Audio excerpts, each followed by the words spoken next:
Ese ujya wibaza ku mabanga ya interineti n'ibijyanye no kwibyaza amafaranga, ukumva uti runaka yabonye cyangwa yakoreye amafaranga avuye kuri interineti yifashishije telefone ye se cyangwa laptop cyangwa se n'ibindi bikoresho bikoresha interineti, ariko ukaba utazi ngo bikorwa bite cyangwa se bayibyaza bati. Impungenge wari ufite ntizishire, wari uri mu rujijo, iyica n'itaraza ngiye kukumara amatsiko ku bibazo byose wibazaga ku bijyanye n'uko amafaranga akorerwa kuri interineti. Icyo usabwa ni gukora subscribe kugira ngo tujye tubana buri munsi mu biganiro biguhishiye ubumenyi ndetse n'amafaranga. Urakaza neza kuri channel yacu. Niba ari ubwa mbere uhageze, humura ntabwo wacikanwe kuko natwe nibwo tugitangira, ariko kudusigaye nicyo gihombo gikomeye waba ugiye kugira muri uyu mwaka wose, kuko hano ni ku isoko y'ubumenyi ndetse n'amafaranga. You are welcome. Iyi ni part 0 yifata nka introduction ku biganiro byiza tugiye kujya tukugezaho. Muri iyi video itaraza kuba ndende cyane, ngiye kubabwira zimwe mu ngingo z'ingenzi tuzajya tugarukaho kenshi kuri channel yacu, hanyuma nawe twandikire muri comment ingingo twagira iya mbere mbese twaheraho tuvugaho. Hano tuzibanda byimbitse kuri izi ngingo zikurikira.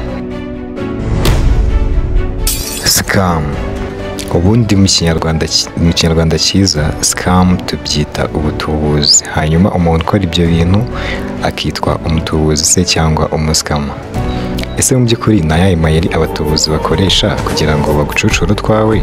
Kuri iyi ngingo y'abatubuzi tuzareba kuri ibi bintu bikurikira. Ikintu cya mbere tuzareba ese scam ni iki? Ni ryari se umenya ko uri gutuburirwa? Ni gute wakwirinda gutuburirwa kuri interineti? Ese koko habaho scam zunguka? Icya gatanu tuzareba ni gute wabyaza scam umusaruro. Hano unyumve neza, ntabwo ndi kubwira ngo wigishe gutubura cyangwa se gutuburira abantu, nyamuneka. Ingingo ya kabiri ni cryptocurrencies. Ubundi iyo bavuze cryptocurrencies uhita wumva Bitcoin, Ethereum, BNB, Doge, Pi Network n'izindi nyinshi cyane. Ubundi cryptocurrencies ni amafaranga akoreshwa kuri internet mu bucuruzi, kwishyurana, gukina games n'ibindi. Ariko aya mafaranga ntagaragara mu noti ndetse n'ibiceri nk'amanyarwanda se cyangwa amadolari. Ibyo tuzagarukaho harimo ese cryptocurrencies ni iki? Ninde nyirayo? Ikorwa ite? Isaba iki kugira ngo ikorwe? Ni gute ibyazwa amafaranga muri rusange? Ingingo ya gatatu ni forex trading.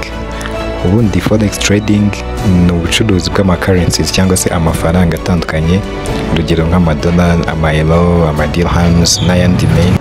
Ibyo ukabikora ugamije kungukira mu itakaza agaciro k'ifaranga cyangwa se kwiyongera mu gaciro k'ifaranga, aribyo mu rurimi rw'icyongereza twita price fluctuation. Ukunguka cyangwa ugahomba, kuko byose birashoboka muri forex trading. Ese ubundi wavuga ngo forex, ubundi forex ni iki? Isaba igishoro cyangwa se isaba ubumenyi burenze cyangwa yaba yunguka se? Ibyo byose turabireba nyine kuri ingingo ya forex trading. Ingingo ya kane tuzarebaho ni stock exchange cyangwa se imari n'imigabane. Isoko ry'imari n'imigabane ni urubuga cyangwa se platform aho ama-companies azamura igishoro cyayo capital binyuze mu gutanga imigabane cyangwa se shares ku baturage. Ikindi ni ahantu abashoramari bagura kandi bakanagurishiriza izo shares cyangwa se iyo migabane still baba baguze. Ikindi, stock exchange ni isoko wacururizaho imitungo, urugero nk'impapuro mpeshamwenda, aribyo twita bills and bonds mu rurimi rw'icyongereza. Wenda urugero twatanga rwa stock exchange ni nka Rwanda Stock Exchange, kuko nyine turi mu Rwanda. Ese ubundi imigabane ni iki? Igurirwa he? Yunguka ite? Ubundi se umugabane wa make kuri stock exchange nangahe? Ibyo mbyo tuzareba kuri iyi ngingo ya imari n'imigabane. Ingingo ya gatanu ni e-commerce. E-commerce ni ubucuruzi bukorerwa kuri interineti, aho umucuruzi ashyira amafoto y'ibicuruzwa byiwe ku rubuga runaka, WhatsApp se, website n'ahandi hahurira abantu benshi, hanyuma umuguzi nawe agasura urwo rubuga, yashima igicuruzwa runaka akishyura, ubundi bakamuzanira iwe mu rugo cyangwa se akishyura bimugezeho. Iyo niyo twita e-commerce.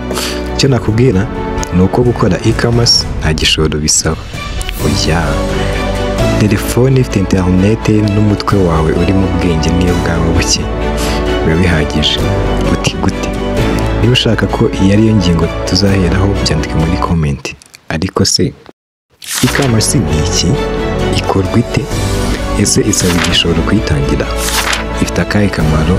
Yafasha iki se abakora business cyangwa se aba businessman? Mu magambo make ni ibyo tuzavuga kuri iyi channel mu minsi iri imbere igiye kuza. Ese urumva twahera kuri iyi ngingo? Ese tuzahere kuri scam, cryptocurrencies se, forex trading, imari n'imigabane se, cyangwa tuzahere kuri e-commerce? Igitekerezo cyawe cyandika muri comment, ubundi aricyo tuzaheraho muri video y'ubutaha.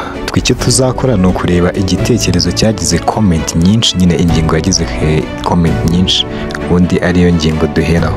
Ikindi wibuke gukora subscribe, like, share ndetse na comment, ko niyo nkunga yawe ikomeye kandi ishimishije waduteye muri uyu mwaka wose. Niba tugeranye ku musozo w'iyi video, reka ngushimire cyane, wakoze cyane kubana natwe.